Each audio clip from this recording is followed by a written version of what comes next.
Good morning, students. We have started Science 1, Chapter number 3, Chemical Reactions and Equation. Previously, we have studied about the chemical reaction, its physical chemical states, how to write the chemical equation. Also, we have balanced the chemical equation. And we have also studied the types of chemical reaction. Now, we are going to study is the endothermic and the exothermic processes and reaction. Heat is absorbed and given away in various processes and reaction. Accordingly, processes and reaction are classified as endothermic or exothermic. Endothermic process, heat from outside is absorbed during some physical change. Note this, heat is being absorbed.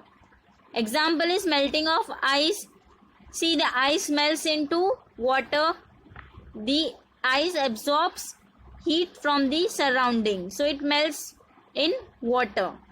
And dissolution of potassium nitrate in water. Therefore, these are endothermic processes.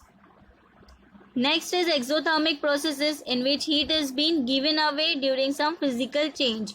Note this, heat is being given away during the physical change.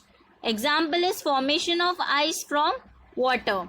When you will keep the water in your refrigerator, it will form into ice in which heat is being given away. Dissolution of potassium hydroxide in water. Therefore, these are the example of exothermic processes. Activity is apparatus. Take 2 plastic bottle, measuring cylinder, thermometer, etc. Chemical used are potassium nitrate, sodium hydroxide, water, etc. Procedure: take 100 ml of water in each of the 2 bottles. Plastic being insulator of heat, dissipation of heat can be prevented. Note the temperature of the water in the bottles. Put 5 gram of potassium nitrate in the bottle and shake well. Note the temperature of the solution form. Put 5 gram of sodium hydroxide in the other bottle. Shake the bottle well and note the temperature. What is the observation from this activity? You can note it down as, in the first bottle, the process of dissolution of potassium nitrate took place, in which dissolution of potassium nitrate in water, heat from the surrounding is absorbed and therefore the temperature of the solution is less. So you can say the process in which heat absorbed from the outside is called endothermic process. In the second bottle, the process of dissolution of sodium hydroxide took place when solid NaOH is dissolved in water. Heat is given out from the reaction and temperature also increases.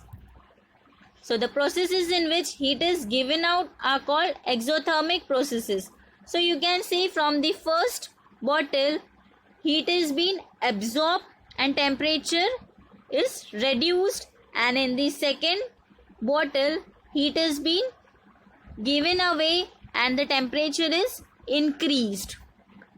So endothermic and exothermic reaction.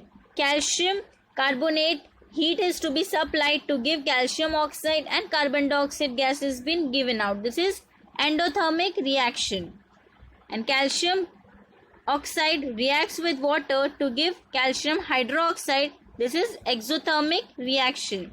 So during exothermic chemical reaction, heat is given away when reactants are transformed into products, while in endothermic chemical reaction, heat is either absorbed from the surrounding or has to be supplied continuously from outside. So I think it's been clear about the endothermic and exothermic processes and reaction. We are studying the rate of chemical reaction. Here are some examples of the processes is been given. You have to identify which of the following is fast and slow process. First, cooking gas starts burning on ignition. It is fast process.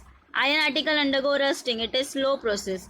Erosion of rock takes place to form soil. This is also slow process. Alcohol is formed on mixing yeast in glucose solution under proper condition. This is also slow process. Effervescence is formed on adding baking soda into a test tube containing dilute acid. This is fast process. A white precipitate is formed on adding dilute sulfuric acid to barium chloride solution. This is also fast process. So from the above examples, you can say that some reactions are completed in short time, that is they occur rapidly, while some requires long time for completion and they occurs slowly.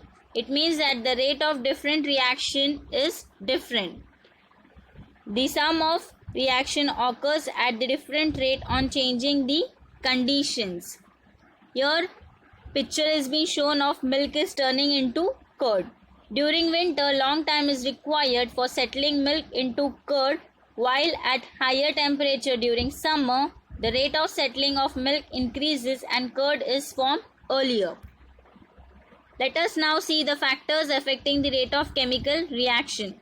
First is the nature of reactants. When the reactant combines with two or more other reactants, then the rate of a chemical reaction depends on the nature of the reactant. On reaction of both aluminium and zinc metal with dilute hydrochloric acid, hydrogen gas is being liberated and water-soluble salt of these metals are formed. Aluminium reacts faster with hydrochloric acid as compared to zinc. So you can say that aluminium is more reactive than zinc, and therefore the reaction of aluminium with hydrochloric acid is higher than that of zinc. Here you can see the reaction of aluminium and zinc with hydrochloric acid. So you can say nature or reactivity of reactant influences the rate of a chemical reaction. Second is the size of particles of reactant. Here is the diagram shown of Shahab tile. The reaction of dilute hydrochloric acid with the pieces and powder of Shahab tile of equal weights. In the reaction of dilute hydrochloric acid and Shahab tile, CO2 efferences is formed slowly. On the other hand, CO2 efferences form at a faster speed with the powder of Shahabdi tile. The above observation indicates that the rate of reaction depends upon the size of particle of the reactant taking part in the reaction. With the powder, it will react faster than that of the tiles. So you can say smaller the size of the reactant particles, higher is the rate of reaction. Third is concentration of the reactants. A chemical reaction takes place due to collision of the reactant molecules. Higher the concentration of the reactants, more will be the frequency of collision and faster will be the rate of reaction. Consider the reaction of dilute and concentrated hydrochloric acid with calcium carbonate powder. Here the reaction of dilute HCl reacts slowly with CaCO3 and thereby CaCO3 disappears slowly, and CO2 also liberates slowly. On other hand, the reaction of concentrated HCl takes place rapidly and CaCO3 disappear fast. You can see reaction of calcium carbonate with dilute hydrochloric acid and concentrated hydrochloric acid. So from this reaction you can say concentrated acid reacts faster than dilute acid, which means that the rate of reaction is proportional to the concentration of reactants. Fourth is the temperature of reaction. When the temperature of the reactant is increased, the reactant molecule starts moving with more velocity and their kinetic energy increases. As a result, the number of collision increases, hence the rate of chemical reaction also increases. Here limestone on heating decomposes to give CO2, which turns lime water milky. On other hand, lime water does not turn milky before heating the limestone because of the zero rate of reaction. Solid calcium carbonate does not decomposes at room temperature when heated. It decomposes to give calcium oxide and carbon dioxide gas. That means the rise in temperature increases the rate of reaction. Here see calcium carbonate undergoes decomposition when it is being heated. It decomposes to calcium oxide and carbon dioxide is being given out. But at room temperature there is no chemical change. Thus we can say that the rate of chemical reaction increases on increasing the temperature. Fifth is the catalyst. The substance in whose presence the rate of chemical reaction changes without causing any chemical change to it is called a catalyst. On heating, potassium chlorate decomposes into potassium chloride and oxygen slowly. This is the reaction you can see. The rate of above reaction neither increases by reducing the particle size nor by increasing the reaction temperature.